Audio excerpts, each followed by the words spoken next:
Michael Bergin has defined the term supermodel. He paraded his hot bod for Valentino, Hugo Boss, and Donna Karan. And eventually, Michael found himself plastered in Times Square. He took over for rapper Marky Mark as the poster boy for the controversial Calvin Klein. And seemingly overnight, Michael became an international sex symbol. Overwhelming, very overwhelming. It was like one of the best feelings I've ever had in my life. And while his career was on the rise, so was Michael's blood pressure, thanks to a passionate tryst with the future Mrs. John F. Kennedy. It'd be a big scandal if we even talked on the phone, if anyone knew about it. In the next half hour, we'll learn about Michael's meteoric rise and nearly disastrous fall. I did it. To the top. Oh my God. We'll hear from Michael's sister, Tina. I think the less clothes he had on, he was more comfortable. And the agent, who to this day remains Michael's closest confidant. Hang with Michael during his sexy and revealing cover shoot. We want the shirt open? Yeah, if you don't mind. Visit the set of Baywatch, where Michael drops his Calvins for more colorful apparel and a new career. He and David Chokichi rival each other for Abs of the Year award. Discover the quirkiness that's kept him sane in an insane business. And join Michael as he struggles to overcome the stereotype of being just a sexy body. I never thought of myself as a piece of meat.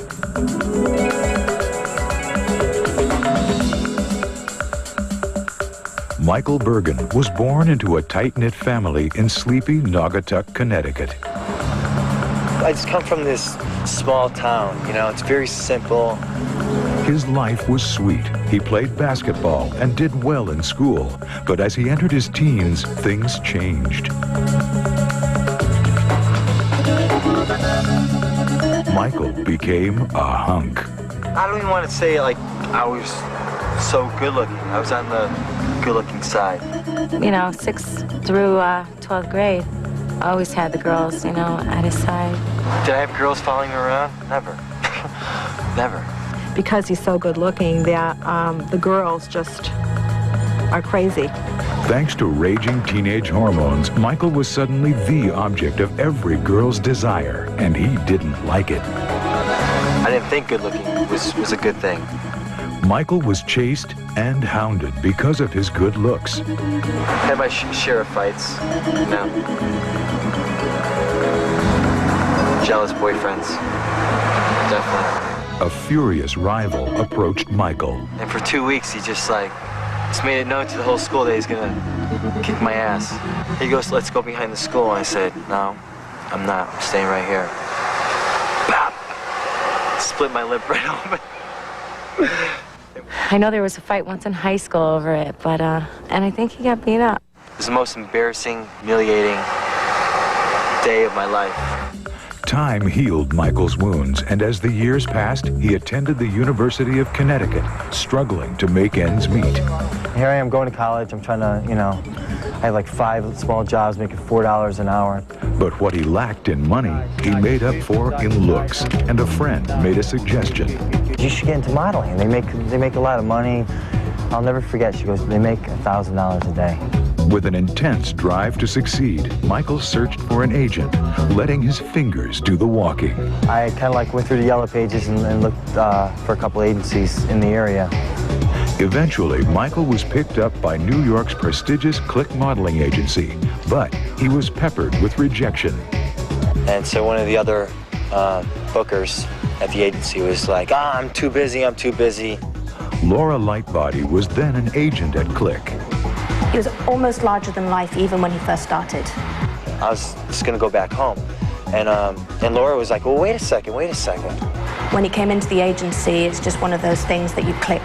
She sent me on like 3 castings that day without anything in my portfolio, basically. And he got like a lot of positive feedback. He got like 3 out of the 4 jobs. A dream team was in the making, but nightmares were on the horizon. Coming up on Model, Michael tastes the bitter trials of a brutal industry. I was broke. I was ready to quit and go home. And he reveals the naked torment of an empty bed. I'll find Mrs. Right someday. And see how a change of underwear turns Michael into an electrifying sex symbol. Every time I hear that word sex symbol and how do I feel about being a sex symbol, I don't feel like a sex symbol. Michael Bergin's sultry looks caused him heartache when he was young. But he soon learned to use those hot looks for cold cash. Next, Michael becomes an international sex symbol, but his career soon suffers a seemingly fatal blow. Maybe I'm just not cut out for this. I should get someone else. At first, oh God, it was the worst. It was the worst. It was worse than being in front of the camera. Michael's first taste of posing was awkward, but strutting down a runway, well, that was terrifying. I'd be like a nervous wreck for 3.5 hours back there. You start walking the runway and you just see like hundreds and hundreds of people tied up against the runway, just staring at you. But the turning point came when Michael arrived at Calvin Klein. I was doing Calvin Klein shows for like 1.5 years.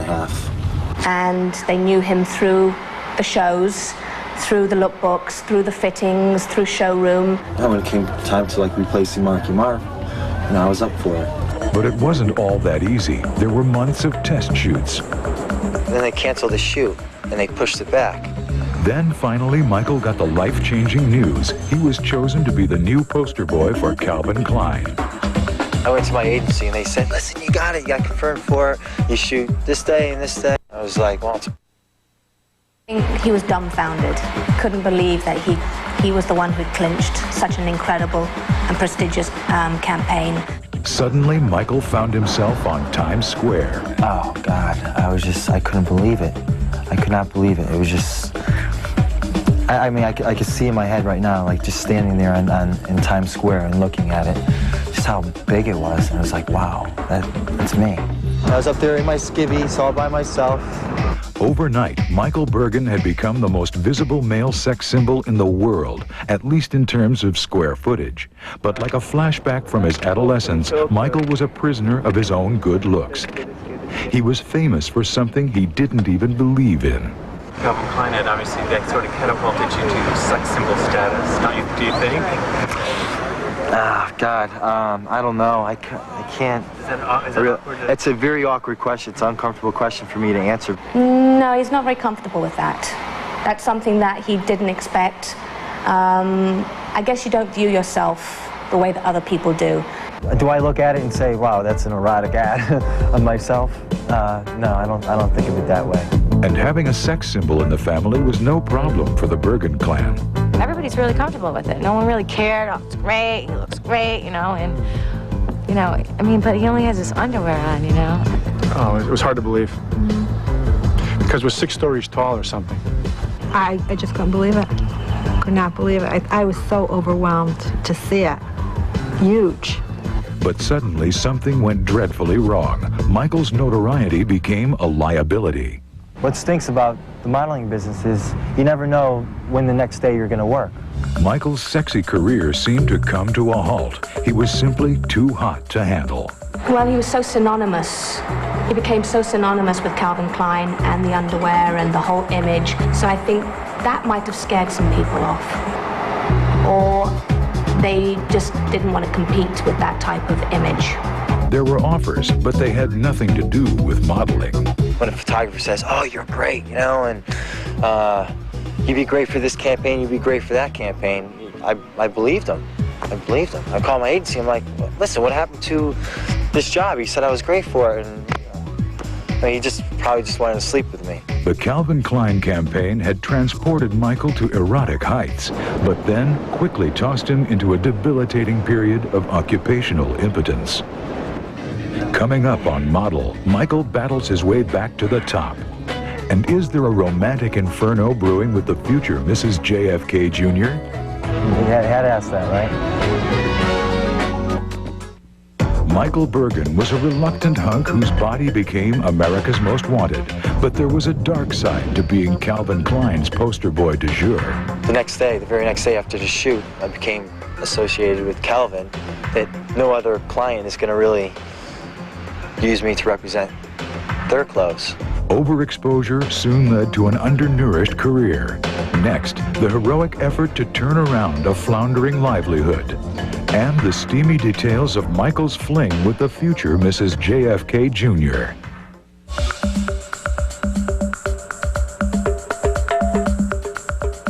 was still on the rise at Calvin Klein, Michael was the target of many roving eyes. It was a build-up to the Calvin Klein campaign, was getting to know everybody up at the Calvin offices. But there was one Calvin employee that Michael really got to know. Her name was Carolyn Bessette. Okay, Carolyn Bessette Kennedy. Yeah, I heard of her. The woman who would go on to marry one of the sexiest men alive, John F. Kennedy Jr. Yeah. I was an ex-boyfriend. You know, no big deal. But as the tabloids reported, did Mike's fling with Carolyn make the Prince of Camelot jealous enough to pop the question? No, that's tabloid crap. It's all speculation. I mean, I don't see Carolyn anymore. I don't talk to her. I miss her friendship, but we can't. I mean, it would be a big scandal if we got together. And who could fill Carolyn's shoes? What would it take to get the attention of these hazel eyes? I don't know. I mean, I would have to see it in front of me. You know what I mean? I couldn't say I like blonde hair, blue eyes. I mean, looks in the body and that whole physical thing is important. I'll find Mrs. Right someday. You know, I'm not really looking. I had a girlfriend. I was always involved in a relationship. Always, all my life. After the Calvin Klein fallout and the break from Bessette, Michael didn't simply sit around on his famous fanny. Just kept plugging at it. You know, I didn't give up. I wasn't ready to quit. Time for a workout. Michael was determined to stay fit and stay on top.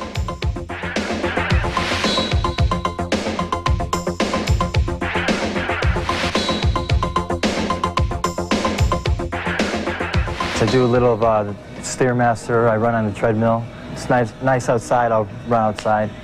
And I love to play basketball.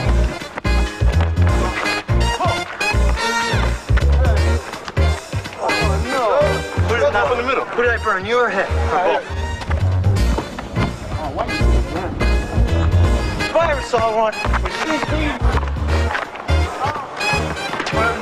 There's the game winner. But perhaps the thing that helped Michael the most in hard times was his unpredictable sense of humor.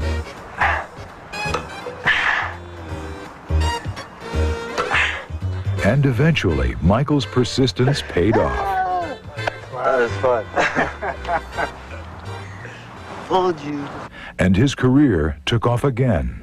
Welcome to a photo shoot and for Michael's cover of Cosmo, the men's issue. Michael was doing runway work and mountains of magazines.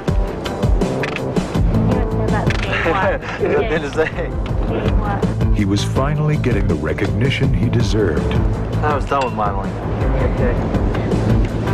And the only question now That's nice. was where to go from here. Cover. Where did he see himself in 5 years? What did he really want to do? And it was all pointing towards film, towards TV, towards acting. It started slowly with bit parts in TV shows, and then a chance of a lifetime. Actually, I was doing a VH1 gig in Mexico, and I got a call from my manager, and she's like, "There's a part open for Baywatch in LA. You know, can you get out there?" It was the most popular television series in the world, and Michael rushed to the audition and an ocean of opportunity. What was it like? Whew, that was tough. It was a long day. It was 2 hours of torture. Coming up on Model, Michael once again gets the call to strip down, but is he just beefcake? You know, they automatically think that I can't act because I'm a model. And he braces himself as he is once again forced to pull up his roots. Michael Bergin, Calvin Klein poster boy, suffered a fall that would have mangled most models. But he turned the tables on fate and turned around his career. Go as far as you can in the modeling thing, and you know, like when you reach your peak, get into acting. Next, Michael discovers if he's prime cut when it comes to Baywatch beef. When I saw that ad, you know, I just said, look at these abs. And what will a move to the left coast do to an already fragile love life? This is supposed to be about me. You guys gotta let me touch the ball. We only have 5 here. It's all about me. It's supposed to be about me. It's all for me, right? This is all Big about. break? This is all about you. This is all about you. It was all about Michael. The next leap in his fairy tale career depended upon his audition for Baywatch. So the callback was like 12 people, like casting directors, writers, producers. I don't know who was who. You know, all sitting in one room. So I had to do this audition in front of all of them. After a harrowing flight back to New York, Michael phoned home before even claiming his bags. I'm going through all my messages, and I come to one from my manager, and she goes, "Congratulations, you got the part. You start in June." I was like, I played it over again just to make sure I heard her correctly. He had nabbed the part of Jack Darius, a hunk with a handful of headaches. The first person I called when I got home was my sister Tina. But, you know, I was really excited inside, but I think what came out wrong is I said, "Mike, how'd you get that? Because you can't even act." And he's like, "What do you mean I can't act?" I'm like, "Thanks, Steve." But Michael proved he could act, enough so to win over the show's executive producer and star, David Hasselhoff. We wanted a presence, somebody that could play opposite me. You know, it was becoming, you know, Mitch and the younger generation. Until I see the first episode, and I'm going to have a box of Kleenex tissues next to me because I know I'm going to be teary-eyed. And there were more tears ahead. Oh, God, New York. You miss a lot about New York, actually. And here in the Big Apple, was there an apple of his eye left behind? Yes, no, maybe, I don't know. I'm dating someone, so I am leaving someone behind. From his best girl to his favorite hole in the wall, Michael would soon leave his familiar haunts and trade in Broadway for the highway of the Pacific Coast.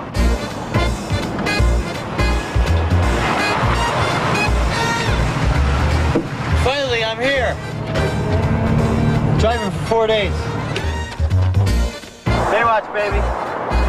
Here I come. And as fast as you can say, drop him. Oh my God, someone's in trouble. Oh my God.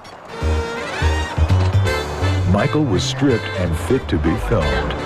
How do they do this? I think I'm used to it now. I mean, being in my underwear in Times Square, you know, I think I had a little practice.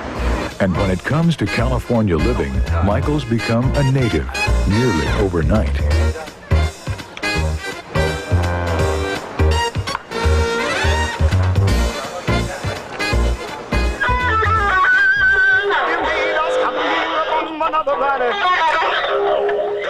But on the set, Michael is all business. Picked up the habit in Italy.